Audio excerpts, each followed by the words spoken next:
I'm James O'Barr, and I'm best known for a book called The Crow, which has been made into one good film and several bad ones.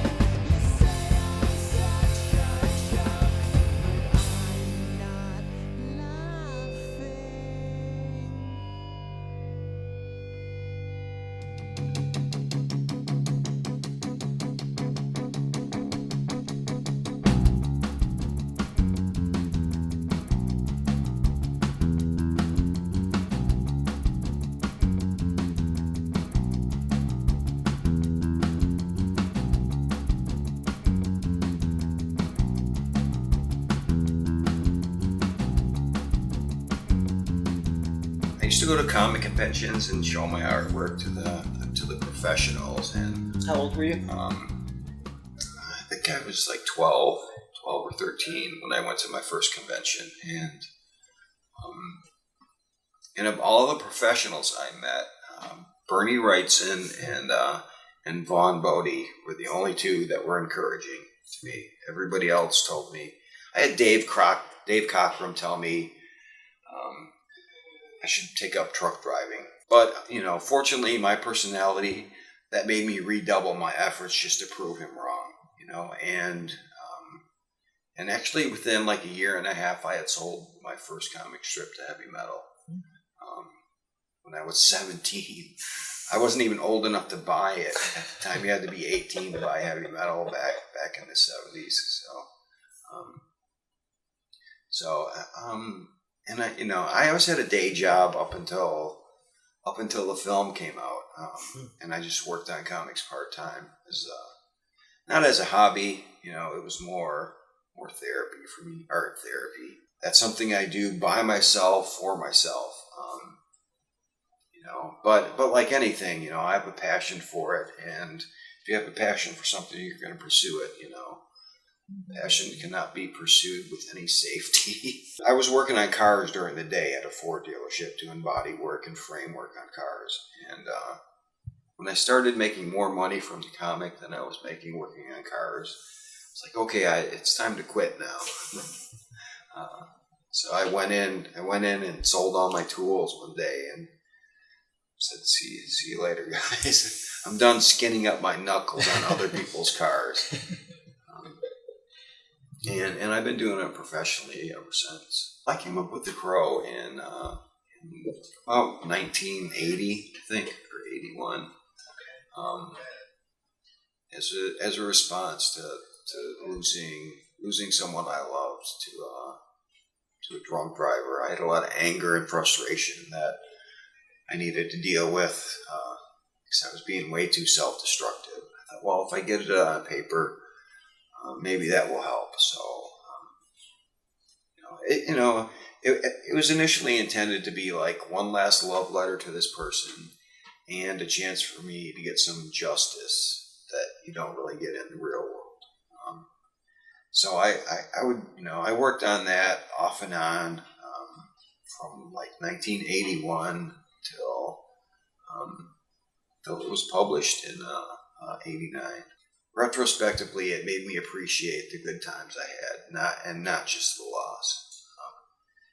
Because ultimately, The Crow, it's a love letter. It's a celebration of love. That's how I look at it. The fact that it's tied into a revenge story, to me, that's just kind of an ancillary thing. That's not really what it's about. When I was working on it, I didn't even think about publishing it because it was really personal. It was kind of like my diary. Mm-hmm. And but at one point, it was getting really expensive to do using the materials of the day, zip tone and duo shape board, and it was just it was costing me a lot of money to do. And I looked around at some of the other stuff that was out there. I thought, well, this. Because that was right when the black and white explosion thing was kind of happening. And, half of these things look like they were drawn with a ballpoint pen on notebook paper. At least mine is, it's brush and ink on Bristol board. I kept working on it, and the pages kept piling up, in the bedroom. Because at that point, I didn't even have a drawing board. I would sit on my bed with big piece of plywood. So I sent it around to every publisher out there, and not a single one got it. It was either too gloomy or too violent, or it had he doesn't have any superpowers, or what is he? Is he a vampire? Is he a zombie? What is he? So just nobody really got it at all. I think goth hadn't hit America yet, so I was way ahead of the curve on that.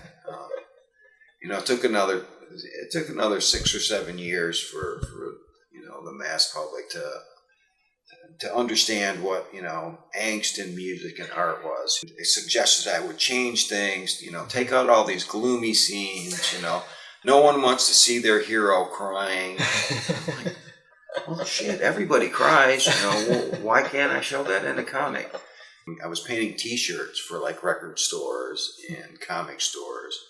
And one of the comic stores I went into was owned by this guy, Gary Reed. And I don't know, it was just this really odd coincidence that Vince Locke and Guy Davis and me were all going to this same comic store. He asked us all, do you guys got anything you're working on? I was thinking about starting a publishing company. And so we all brought in our stuff, and he liked everything. He didn't like The Crow. He just did not get it. He was another one of those people that just did not get it. And I don't know if it's a cultural thing, if you because I grew up very poor, had to scrape for everything, School of Hard Knocks, and I think if they come from a privileged background or they've never had that big loss in their life, that they just didn't get it. They didn't understand it. To them, it was like a bad foreign film, a foreign film blurred, with bad subtitles. They just didn't get it. And I don't think he got it either. But fortunately, at the time, comic books were printed on this big thing called a web press. And you had to print 4 comics at a time.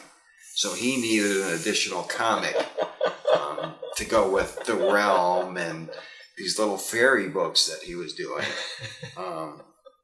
He was doing Dead World as well. So, but he needed to have 4 books to turn into the printer, and so The Crow got in there that way. And much to his chagrin, it outsold all the other books like 7-1, which he still did not get.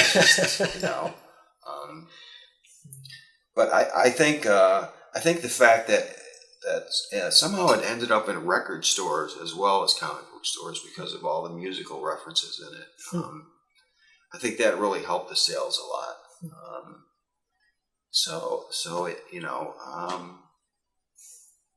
That's how Caliber Publishing was run out of the back of a comic book store.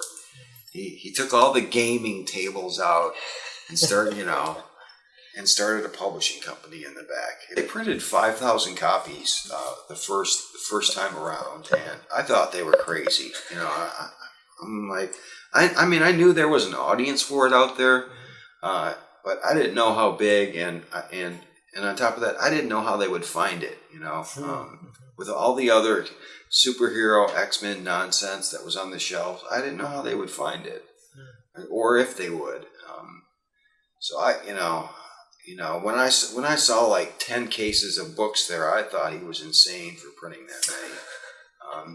But then it went into 7 printings, so it was a